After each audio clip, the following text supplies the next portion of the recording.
MBBS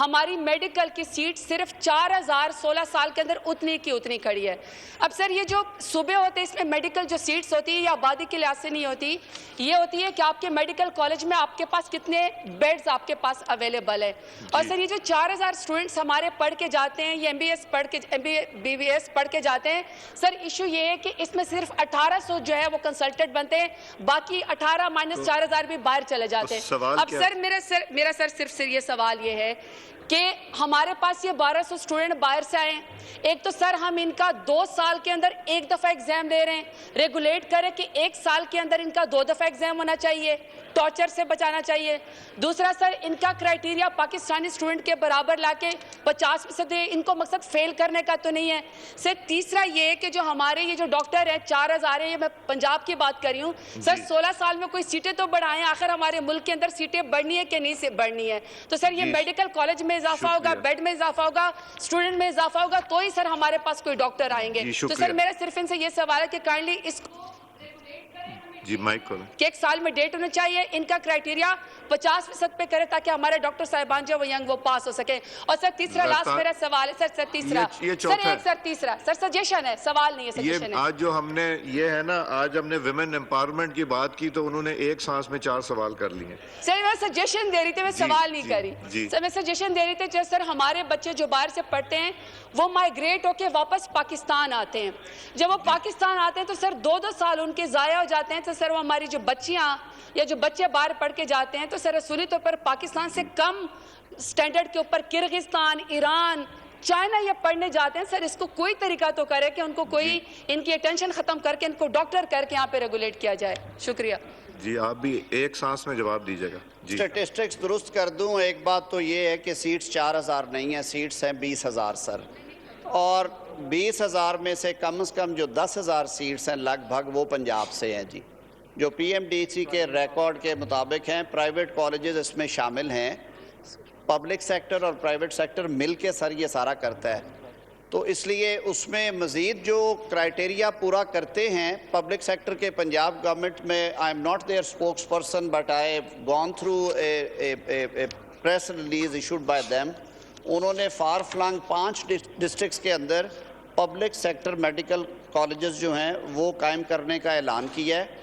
4 mother child hospitals تھے جو کہ تاخیر کا شکار تھے, ان کو انہوں نے جنرل ہاسپٹلز میں کنورٹ کیا ہے جو کہ مختلف اضلاع ہیں صوبے کے دور دراز, تاکہ انہیں ٹیچنگ ہاسپٹلز کا درجہ دے کے ان کے ساتھ پبلک سیکٹر کے میڈیکل کالجز بنائے سکے, جس میں لیا بھی ہے, پھر بھکر ہے, بھاول نگر ہے, اس طرح کے اضلاع ہیں. یہ تو سر خیر میرے ڈومین سے باہر تھی بات.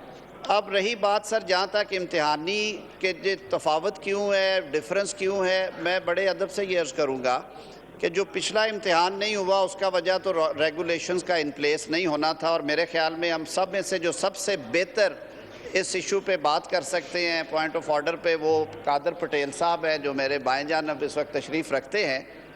لیکن جو انسٹرکشنز ہیں اس کے مطابق ایز پر انسٹرکشنز دونوں امتحان اب ریگولر بنیادوں پہ ہوں گے. جو ماضی میں ہو گیا اس کی تلافی اسی طرح ممکن ہے کہ آپ فوری کریں. میں نے عرض کیا 2 جون کو ہے سر. جو 50% مقامی میڈیکل کالجز کا کے گریجویٹس کا پاس پرسنٹیج ہے, اس کی وجہ یہ ہے کہ وہ ایکریڈیٹڈ ہیں with Pakistan medical and dental council, اور ان کے پیریوڈک جو انسپیکشنز ہیں وہ ہوتی ہیں, پروفیشنلز جاتے ہیں ان کے سٹینڈرڈز کے اوپر, اور پھر وہ منو ان وہی ہدایات تسلیم کرتے ہیں جو کہ ہدایات انہیں پی ایم ڈی سی کی طرف سے دی جاتی ہیں. یہ صرف میڈیکل میں نہیں ہیں, یہاں میں میرے بہت سارے وکلاء دوست بیٹھے ہیں.